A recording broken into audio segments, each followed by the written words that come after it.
सबैजनालाई नमस्ते, स्वागत छ यस युट्युब च्यानलमा। साथीहरू, आज हामी नेपाल आर्मीमा प्रहरीमा या कुनै पनि सुरक्षा निकायको इन्टरभ्यू दिन जाँदै हुनुहुन्छ भने इन्टरभ्यू दिन जाँदाखेरि ध्यान दिनुपर्ने कुराहरू र इन्टरभ्यू दिन जानुभन्दा पहिला के कुरामा तयारी गर्ने भन्ने बारेमा म छोटो जानकारी दिन गइरहेको छु। कस्तो लाग्छ भिडियो अन्तिमसम्म हेरिदिनु होला र भिडियो मन परेमा इन्टरभ्यू दिन जाने साथीहरूलाई सेयर गरिदिनु होला अथवा यो भिडियोलाई सेभ गरेर राख्नु होला, कुनै दिन तपाईँहरूलाई पनि काम लाग्न सक्छ। सुरु गरौँ आजको भिडियो।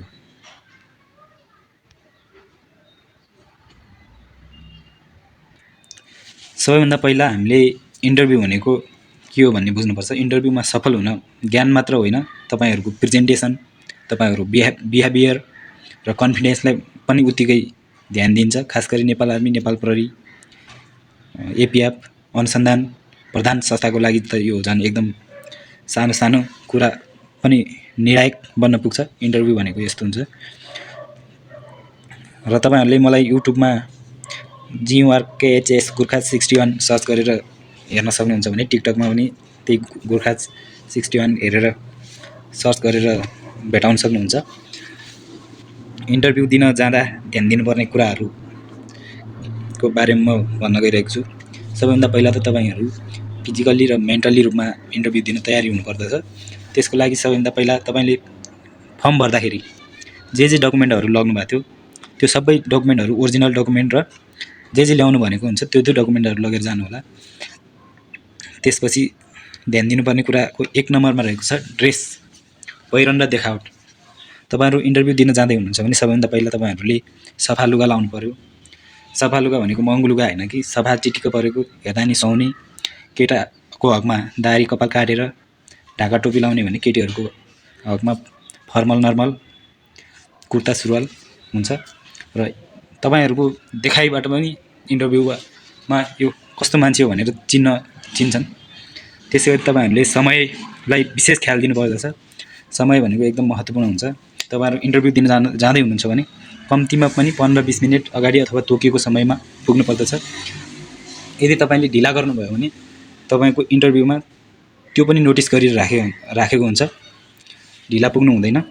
त्यसै गरी अब इन्टरभ्यू समयमा पुगेपछि तपाईँहरू प्रवेश गर्दाखेरिको क्षण हुन्छ। इन्टरभ्यू कक्षमा कम्तीमा 4-5 जना इन्टरभ्यू लिने मान्छेहरू बस्नु भएको हुन्छ। उहाँहरूलाई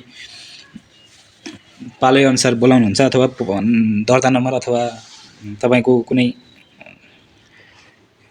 कम्प्युटर नम्बरहरू दिएको हुन्छ, त्यो नम्बर अनुसार तपाईँहरूलाई बोलाइरहेको हुन्छ। अनि बोलाउँदाखेरि कोठाबाट छिर्दा मे आई कम इन सर अथवा म्याम हल्का मुस्कान सायद गर्ने, ग्रेटिङ गर्ने भन्छ त्यसलाई नमस्ते अथवा may I come in, good morning sir के हुन्छ त्यो समयअनुसार। त्यसपछि प्रवेश गरिसकेपछि तपाईँहरूको शारीरिक हावभाव, बोल्दाखेरि शारीरिक हावभावका साथ कन्फिडेन्टका साथ बोल्नुपर्छ। र कुर्सीमा बस्न नबन्नुन्जेल बस्नु हुँदैन। यहाँ बस्नुहोस् भन्छ बस्ने। त्यसपछि डकुमेन्टहरू टेबल गर्नुहोस् अथवा टेबलमा राख्नुहोस् भन्छ, त्यो टेबलमा राख्ने डकुमेन्टहरू। तपाईँले टोपी लाउनु भएको छ भने टोपी झिकेर नि बस्न सक्नुहुन्छ। र बस्दाखेरि त्यो कुप्रो परेर त्यो अल्छी लागेर जस्तो बस्नु हुँदैन। सिधै स्ट्रेट ढाड सिधा पारेर मुठी पारेर सिधा हात गरेर बस्नुपर्छ। र त्यो नर्भस देखिने, हातको औँला चलाउने, कनाउने त्यस्तो गर्नु हुँदैन। त्यसपछि नम्बर 5 मा छ बोल्ने तरिका अथवा कम्युनिकेसन स्टाइल। हामी बोल्दाखेरि उनीहरूले भनेको प्रश्नको जवाब दिँदाखेरि स्पष्ट र ढुक्क भएर बोल्नुपर्छ। छिट्टो बोल्नु हुँदैन, छोटो बोल्ने, सिधा एन्सर दिनुपर्छ। सोचेर एन्सर दिने, तर नजानेको कुरामा यस्तो उस्तो भनेर भन्नु हुँदैन। नआएको कुरा आउँदैन भनिदिने, सर म्याम भनेर प्रयोग गर्ने। धेरै इङ्ग्लिस नजोड्ने, आफ्नो पर्सनल जस्तो छ नेचुरल तरिकाले बोल्नु पर्दछ। त्यसगरी सबैभन्दा ठुलो कुरा भनेको इमान्दारिता हो। तपाईँले कुनै पनि कुरा झुट बोल्नु हुँदैन। यदि थाहा छैन भने सरी सर, सरी म्याम, यसबारे मलाई जानकारी छैन, म सिक्न तयार छु भनेर भन्ने। कन्फिडेन्ट त देखाउने, तर ओभर कन्फिडेन्ट नदेखाउने। र इन्टरभ्यूको अब महत्त्वपूर्ण पक्ष आयो। यसमा भनेको तपाईँहरूलाई विभिन्न किसिमका प्रश्नहरू सोध्ने, गर्दछ। प्रश्नहरू जस्तो तपाईँ बस्ने जिल्लाको बारेमा, तपाईँहरूको जिल्लालाई तपाईँले कसरी चिनाउनुहुन्छ, तपाईँको जिल्लाको सिमाना, 4 सिमाना उत्तर दक्षिण पूर्व पश्चिममा कुन कुन जिल्लाहरू पर्दछन्, त्यस्तो तपाईँको जिल्लामा कस्तो रहनसहन, कस्तो प्रकृतिका मानिसहरू बसोबास गर्छन्, त्यस्तो सोध्छ। त्यसपछि यसबारे डिटेल भिडियो मैले दोस्रो भिडियो बनाउँछु, के सोध्छ, कस्तो कस्तो प्रश्नहरूको तयार गरेर जाने भन्ने बारेमा म भिडियो बनाउँछु। आज ध्यान दिनुपर्ने कुराहरू मात्रै भन्दैछु म। त्यसपछि डिफिकल्ट क्वेसन ह्यान्डल गर्ने तरिका, तलब कम छ भने सिधै फेल भइन्छ।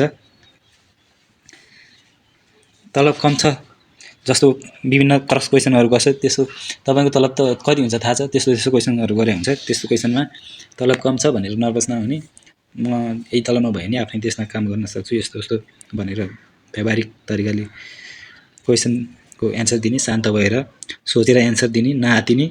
त्यसपछि प्रवेश पछिको अब हामी इन्टरभ्यू दिएर निस्किँदाको क्षण हुन्छ। निस्किँदाखेरि